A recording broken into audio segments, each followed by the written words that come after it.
नमस्कार दोस्तों, स्वागत है आपका अपने YouTube चैनल पूजा और उपाय में। दोस्तों, शरद पूर्णिमा का त्यौहार आ गया है। 16 और 17 तारीख दोनों दिन ही शरद पूर्णिमा है।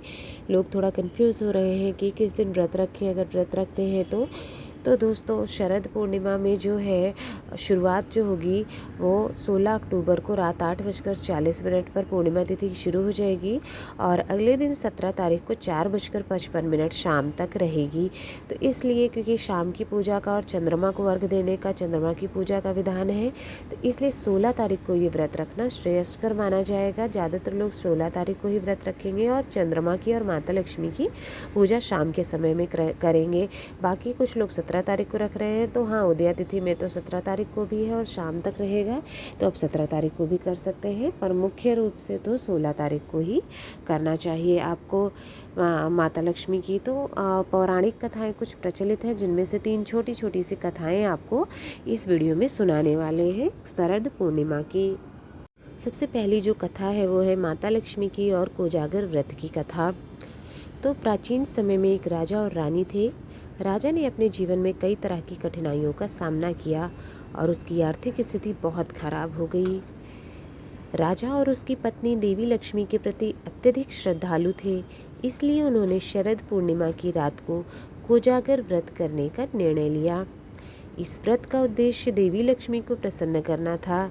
शरद पूर्णिमा की रात को देवी लक्ष्मी धरती पर आती हैं और जो भी जागरण करके उनकी पूजा करता है उसे धन धान्य और वैभव से नवाजती हैं। राजा और रानी ने पूरी रात जागकर देवी लक्ष्मी की आराधना की और परिणाम स्वरूप देवी लक्ष्मी ने प्रसन्न होकर उन्हें अपार धन और सुख समृद्धि का आशीर्वाद दिया। अब बात कर लेते हैं दूसरी कथा की, जो कि है भगवान श्री कृष्ण और रासलीला की कथा। शरद पूर्णिमा को भगवान कृष्ण की रासलीला के साथ भी जोड़ा जाता है। यह कथा भगवान कृष्ण और गोपियों के दिव्य प्रेम की गाथा है। कहा जाता है कि शरद पूर्णिमा की रात भगवान कृष्ण ने अपनी दिव्य शक्ति से गोपियों के साथ रासलीला का आयोजन किया था। गोपियों का कृष्ण के प्रति प्रेम और भक्ति असीम थी और वे भगवान कृष्ण के साथ रासलीला में शामिल होकर खुद को भाग्यशाली मानती थीं। भगवान कृष्ण ने अपनी माया से इस रासलीला में हर गोपी को यह आभास कराया कि वे केवल उनके साथ ही नृत्य कर रहे हैं। यह प्रेम और भक्ति का अद्वितीय उदाहरण है, जो शरद पूर्णिमा को और भी खास बना देता है। तीसरी कथा इस बारे में है चंद्रमा और अमृत वर्षा की कथा। एक अन्य पौराणिक कथानुसार शरद पूर्णिमा की रात को चंद्रमा से अमृत की वर्षा होती है। हिंदू मान्यताओं के अनुसार इस रात को चंद्रमा अपनी 16 कलाओं के साथ पूर्ण होता है और उसकी किरणों में विशेष औषधीय गुण होते हैं। कहते हैं इस रात चंद्रमा की किरणों में शरीर और मन को शीतलता और ऊर्जा प्रदान करने की शक्ति होती है। इसी कारण शरद पूर्णिमा की रात को लोग खीर बनाकर उसे चंद्रमा की रोशनी में रखते हैं, फिर उसका सेवन करते हैं। इस खीर को अमृत के समान माना जाता है और यह स्वास्थ्य के लिए अत्यधिक लाभकारी होता है। शरद पूर्णिमा से संबंधित एक और कथा प्रचलित है। प्राचीन समय में किसी नगर में एक साहूकार रहता था। उसकी 2 बेटियां थीं, जिनकी धर्म कर्म में काफ़ी रुचि थी। अपनी इस रुचि के चलते ये दोनों पूरी श्रद्धा से शरद पूर्णिमा का व्रत किया करती थीं। बस उन दोनों की आराधना में अंतर केवल इतना था कि बड़ी बहन अपना व्रत संपूर्ण करती थी और छोटी बहन व्रत को हमेशा अधूरा छोड़ देती थी। इस प्रकार कई वर्ष बीत गए और दोनों बहनों का विवाह हो गया। विवाह पश्चात बड़ी बहन को एक सुंदर एवं स्वस्थ संतान की प्राप्ति हुई, वहीं छोटी बहन संतान सुख से अधूरी रह गई। छोटी बहन को संतानें तो हुई, लेकिन सभी संतानें पैदा होते ही मृत्यु को प्राप्त हो जाती। इस प्रकार अपनी संतानों को खोने से मानो छोटी बहन पर दुखों का पहाड़ टूट पड़ा हो। उसे समझ नहीं आ रहा था कि उसे यह दुख क्यों भोगना पड़ रहा है। इसकी खोज में वह अपने पति के साथ एक ऋषि के आश्रम पहुंच गई और बोली, हे मुनि, मैंने ऐसा क्या पाप किया है जिसके कारण मैं इतने समय से संतान सुख से वंचित हूँ। इस प्रश्न के उत्तर में ऋषि बोले, हे पुत्री, तुमने शरद पूर्णिमा का व्रत तो किया, लेकिन कभी उसे विधि विधान से पूर्ण ही नहीं किया और इसी के कारण तुम्हें यह कष्ट भोगने पड़ रहे हैं। इसके बाद छोटी बहन को अपनी गलती का एहसास हुआ और वह बोली, मुझसे जाने अनजाने में बहुत बड़ा पाप हो गया है। मुनिवर, आप कृपा कर मुझे इस भूल को सुधारने का कोई उपाय बताएं। मैं सदा इसके लिए आपकी आभारी रहूंगी।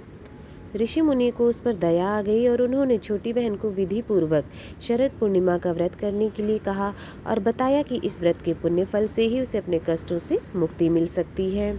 छोटी बहन ने आखिरकार शरद पूर्णिमा का व्रत विधि विधान से पूर्ण किया, जिसके फलस्वरूप उसे पुत्र रत्न की प्राप्ति भी हुई। लेकिन भाग्य का खेल देखिए, संतान भी ज़्यादा दिनों तक जीवित नहीं रह पाई। अपनी इस संतान को भी मृत देख छोटी बहन के पांव तले जमीन खिसक गई। लेकिन इस बार उसे लगा कि शायद से उसकी बड़ी बहन के पुण्यफल उसके पुत्र के प्राण वापस लौटा दे, और ऐसा सोचकर उसने अपनी संतान को एक पटरी पर चादर से ढककर लिटा दिया और अपनी बड़ी बहन को घर पर बुलाया। जब बड़ी बहन घर आई तो उसने अपनी दीदी से बोला कि अपनी इस पटरे पर बैठ जाओ। जैसे ही बड़ी बहन बैठने लगी, उसके पल्लू ने उस शिशु को स्पर्श किया और वो रोने लगा। उस नन्हे से शिशु को रोता देख बड़ी बहन क्रोधित हो गई और गुस्से में बोली, तुम यह मुझसे कैसा पाप करवाने जा रही थी? अगर इस बच्चे को कुछ हो जाता तो? यह सुनकर छोटी बहन बोली, अरे दीदी, ये तो पहले से ही मृत था। यह तो आपके भाग्य से जीवित हो गया है। आपने हमेशा शरद पूर्णिमा का व्रत विधि पूर्वक किया और यह उसका ही फल है कि आपके पल्लू के स्पर्श मात्र से मेरी संतान जीवित हो गई है। इस प्रकार छोटी बहन की संतान को नया जीवन दान मिला और जब यह खबर नगर के राजा को मिली तो उसने पूरे नगर में ढिंढोरा पिटवा दिया और सबको इस पावन व्रत को करने की सलाह दी। तब से लोगों की श्रद्धा इस व्रत में निहित है और भक्ति भाव जो है वो अपने भाग्य को जागृत करने के लिए यह व्रत पूरी श्रद्धा से करते हैं। तो दोस्तों, इस तरह से शरद पूर्णिमा की 4 कथाएं इस वीडियो में आपको सुनाई हुई है। उम्मीद है आपको वीडियो पसंद आई होगी। अगर पसंद आई हो तो वीडियो को लाइक करें, शेयर करें, चैनल सब्सक्राइब करें, कमेंट बॉक्स में जय माता दी लिखें और साथ ही साथ आप सभी को शरद पूर्णिमा की बहुत बहुत शुभकामनाएं। भगवान भोलेनाथ, माता रानी की कृपा आप पर बनी रहे, लक्ष्मी माता की कृपा हो, चंद्रदेव की कृपा हो, घर से रोग दोष का नाश हो। पूजा विधि आपने पूरी इस वीडियो में आपको करके दिखाई हुई है। इसी तरह से पूजा करनी है आपको शाम के समय, और उसके बाद रात्रि में चंद्रमा को अर्घ देना है चंद्रोदय के बाद, और साथ ही साथ में खीर रखना मत भूलिएगा। वो ज़रूर से ज़रूर आपको ढक करके किसी चलनी वगैरह से रखनी है। पूरी रात रखें, अच्छी बात है। नहीं रख सकते हैं तो कम से कम आप उसको थोड़ा देर तो ज़रूर रखिएगा, 2-3 घंटे के लिए। उसके बाद घर में आप उसको सभी सदस्यों को दे